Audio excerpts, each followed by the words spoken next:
What's up guys, I'm Phoenix Master 1 and welcome back for some more Fire Emblem Heroes. This is gonna be my comprehensive analysis and review of Dithorba, the latest Ranger battle unit that we have got. I'll be going over a lot of builds for her and which of the builds are the most optimal for her stat spread, and I'll also go over if it's worth spending your Heroic Grails on her or not, and at the end I'll be having a bonus segment. As always, if you guys do enjoy these free-to-play unit reviews, I would really appreciate if you could leave a like and subscribe. It helps out the channel a lot. I try to post these free-to-play unit reviews before we get them so that you can have an idea if you want to invest into them or not. So with that said, let us begin. I am Dithorba, one of the 4 heavenly knights of Celeste. Your head will be my trophy. Dithorba is yet another Lance Flier that we have got, and she comes with Fire Sweep Lance Plus, which Cynthia already came with and Roderick already has in the 3-star 4-star pool. But even though she's just another Lance Flier, she does have an interesting stat spread.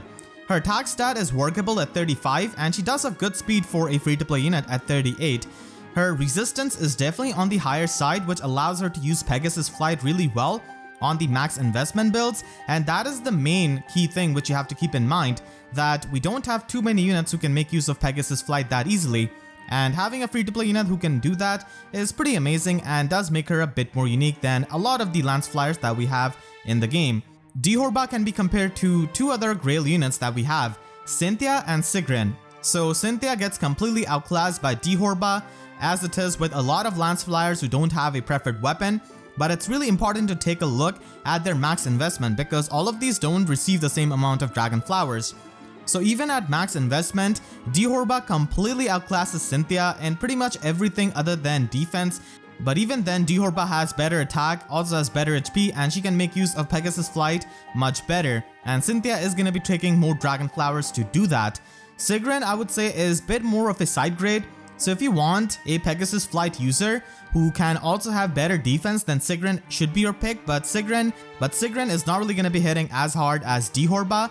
Dithorba does have a bit more offensively oriented stat spread, and at the end of the day, because of having more HP than Sigrin, even though she has less resistance, she's going to be having overall more magical bulk combining her HP and resistance. Of course, Sigrin does have much better defense, but Dithorba on the other hand has a bit better offenses.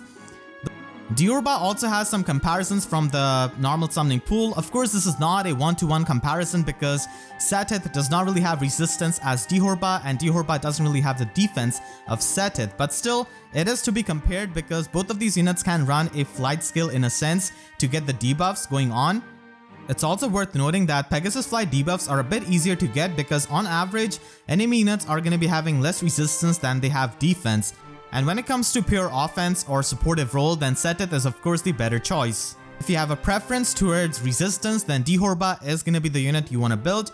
Dithorba actually has some pretty good fodder in Speed Res Oath. So this is the first Oath skill that we have got in the Grail pool. The only closest free-to-play friendly skill that we had in the Oath line of family was on Mini Marth, who was a 4-star seasonal unit. He had Speed Defense Oath, but still, it's not like you got it for free. You had to summon him using your orbs. So Dithorba brings an Oath skill to the table, which is absolutely amazing. She also has Flag Formation at 4-star, which Spring Loki and Mini Nerva also had. So I wish she at least came with something else, but still, like, Speed Res Oath is really good, and I'm really appreciative of them giving us Oath skills finally on these Grail units.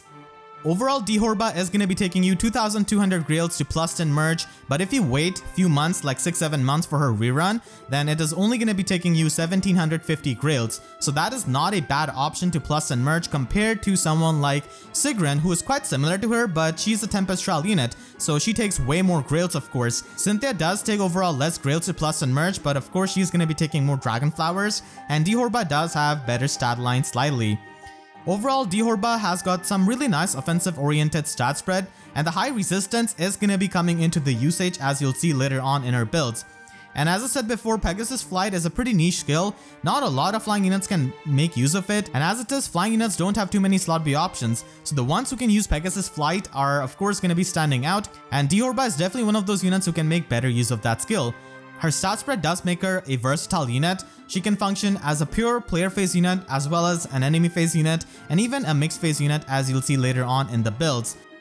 There are also some problems about Dithorba. The first one is that there's no preferred weapon for her, which is extremely disappointing in such a saturated class type of Lance Fliers. We just have so many Lance Fliers, and this is really bad for long term because we might just get another Lance Flier who has more stats and will completely outclass Dithorba. This has happened before to many Grand Hero battle units who didn't come with a preferred weapon. There are a lot of Lance Fliers that can give her competition, and if you already have a couple of Lance Fliers built up, you don't need to build up yet another one unless you really need one for that specific role that Dithorba can do. If you want to use her with her optimal build and a unique build that makes her stand out because of her resistance, then it is of course going to be expensive because you require Pegasus Flight, which is a 5-star locked skill. Overall, I feel like Dithorba is a pretty decent unit, even though on the first look, many people just don't really care about Lance Fliers. She still has a pretty decent offensive stat spread, and she can do some unique things because of her resistance, as you'll see later on in the builds. So she's not exactly a very unique unit, but at the same time not the most disappointing one either. People who like her art or who like the fact that she can run Pegasus Flight and the roles that she could do are probably going to be building her up. I do not take betrayal lightly. Don't give me a reason to kill you. Dithorba can be used on a budget build with Fire Sweep Lance. Fire Sweep Lance is a pretty good option where you could use Life and Death. With Fire Sweep Lance, you don't really care too much about your bulk, so you could run double Life and Death and she can actually get pretty decently offensive on a budget, which is absolutely amazing. Luna can be run as a special because she will require a lot of help against some really bulky units, especially when she's unmerged. You could also run Hit and Run as her slot B skill if you don't really want to run Flyer Formation, and Goat Flyers can also be run if you're going to be running Flyer Formation or if you're going to be running her on a Fire Emblem team. And you could also run her with double Poison Strike, which can allow you to have a lot of utility in Arena Assault. So that can help you chip down many of the bulky units. Even if they take 0 damage from Dithorba, you're at least going to be able to apply the safe pressure and apply the 20 passive damage on them, which can really help you chip down some extremely bulky and super hard to take on units. So Fire Sweep Lance on a budget unit can be utilized that way productively as well. On a budget, you could also run Slaying Lance with Iceberg or Glacies. So Slaying Lance is going to be reducing the special cooldown of those specials, which make use of her resistance. And you could also run Fury Desperation. Fury is going to be increasing her offenses as well as her resistance, so it just works out. And now we move on to high investment builds at plus 10. So at max investment, you could of course run Swiss Sparrow 3 on slot A and have a rain skill to help her trigger Heavy Blade a bit easily with Gale Force and Fire Sweep Lance.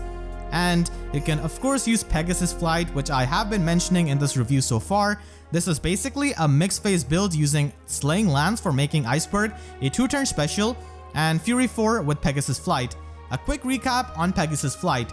So it is a Flyer exclusive skill and it uses visible resistance and speed. So first of all, you're going to be activating the skill using your speed, and then you can inflict in-combat debuff on foes' attack and defense depending on the difference between your resistance and their resistance. And if you've got 14 or more resistance, then you're basically going to be getting the max -7 attack and defense debuff on the foe during the combat, which can of course be really good with her high resistance and the fact that she is already pretty fast. So as you could see, she is a good user of Pegasus Flight, and that's why you want to use skills like Fury, Fortress Defense Res, you want to buff her up with resistance buffs, you just want to increase her visible resistance so that you can get the most amount of mileage out of Pegasus Flight, which is going to be your slot B skill, and the main selling point of Dithorba at max investment. In my opinion, the best IV that you could go for on Dithorba is definitely going to be plus speed IV because it does help her with these kinds of mixed phase builds, and it can also help her with her pure offensive builds if you ever want to run them. For the weapon refine, you can always go with the resistance refine to increase the resistance instead of going with a resistance IV and then going with a speed refine, if you get what I mean. So plus speed IV is going to be pretty useful. You can also run her with Instant Lance. Instant Lance is of course an expensive option from Melody, but it's actually such a good player phase option because it has got impact skill built into it. It does give her more attack, which is good for Heavy Blade triggers, and it can also give her more defense. Pegasus Flight also provides the attack debuff, so it makes it easier for you to trigger Heavy Blade and have Iceberg triggered in a single round of combat. She can also be used with a Gale Force build. Now, if you want to use her with Heavy Blade 4 and with certain builds, you might want to run plus attack IV, especially for Aether8's offense if you want to use her in an Aether8's offense Air Force team. So she could just function as a Wings of Mercy Gale Forcer with its Curtains and Gale Force with Heavy Blade 4. So that could be run, and she can have a 4-turn Gale Force Outside of Ether Raids, you could also use a general Gale Force build with Heavy Blade 4 and Dive Bomb or Desperation if you are on a budget, but it can basically be used with a Rain skill, and Rain skill's attack debuff is going to be pretty helpful in triggering Heavy Blade, so Slaying Lance does make Gale Force a 4-turn special which you could easily trigger. You could also use Ninja Yari and basically make her into a quad attacking unit. This is another build where you could consider going with a plus attack IV to trigger Heavy Blade a bit easily and also do more damage. With Dive Bomb, you can basically get 4 consecutive hits before the foe can even attack, and Heavy Blade 4 is going to be giving you the true damage, so this is certainly a pretty offensive build that you could run for quad attacking and making sure that you can use her speed. Finally, you could also use her as a defensive unit in the enemy phase using Pegasus Flight. So because of her speed, she doesn't really require quicker post, which is really good. And she can get naturally faster to double with her own speed, and that's why you could just run Iod Shield Sacred Seal if you want to protect her against the archers. And distant counter does make sense here because she can easily retaliate back to mages, and she can also take on some dagger units and bow units because she is going to be deceptively bulky with Pegasus Flight. Iceberg does become a 2-turn special with Slaying Lance, so that's something really good. You can also go the full ultimate magic tank route by using Distant Ward and Barrier Lance.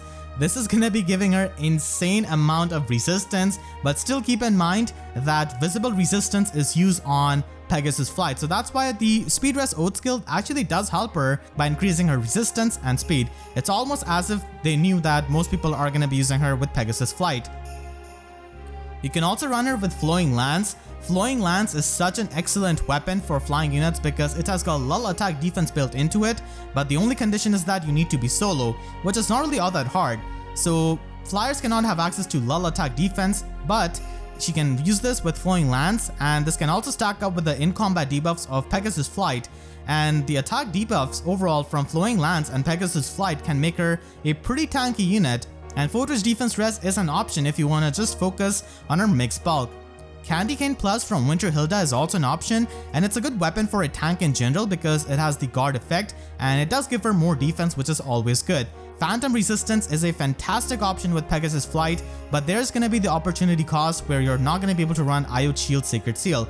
But still, if you want to get the max amount of debuffs from Pegasus Flight against pretty much most of the units, then Phantom Resistance is a really good option, but just keep her away from the archers. You can also use her with Guild Fork Plus. Guild Fork does neutralize any kind of attack or defense debuffs, which is really good.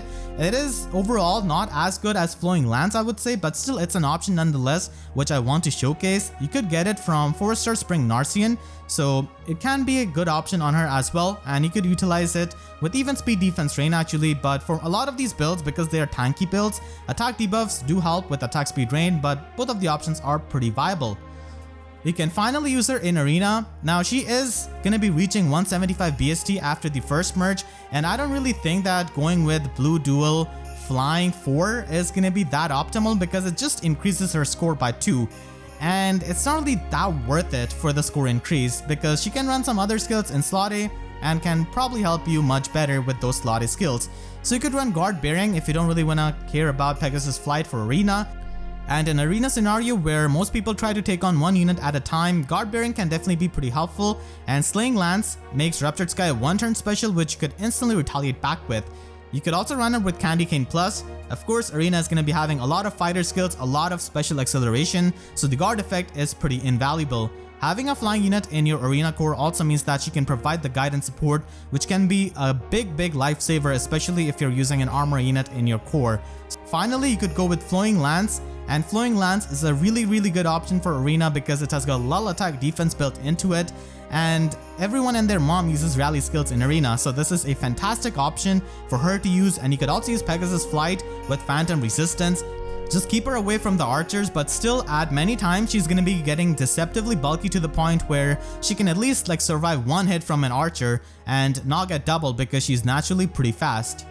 And now time for the bonus segment. So when you faced her in Fire Emblem 4 as an enemy, Dithorba did have Silver Sword, so it's kind of weird that she was made into a Lance Flier. So to improve her, I would personally make her as a sword flyer because competition is much less in that category and we don't really have too many free-to-play units in it as well. So a sword flyer would have been really nice honestly over a lance flyer. She could still run Pegasus Flight as always, and I would give her Zanbattle Plus because it is a 5-star logged weapon still for some reason, so that would be pretty good.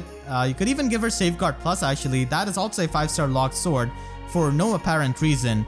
And finally, I would give her Aerobatics in, we've already got Flyer Formation and a lot of people have been waiting for Aerobatics. So honestly, having Aerobatics and Speed Res Oath would make her such a good fodder option along with Zanbattle Sword, which is probably not gonna get used that much, but still, you know, it's good to have in the Grail pool.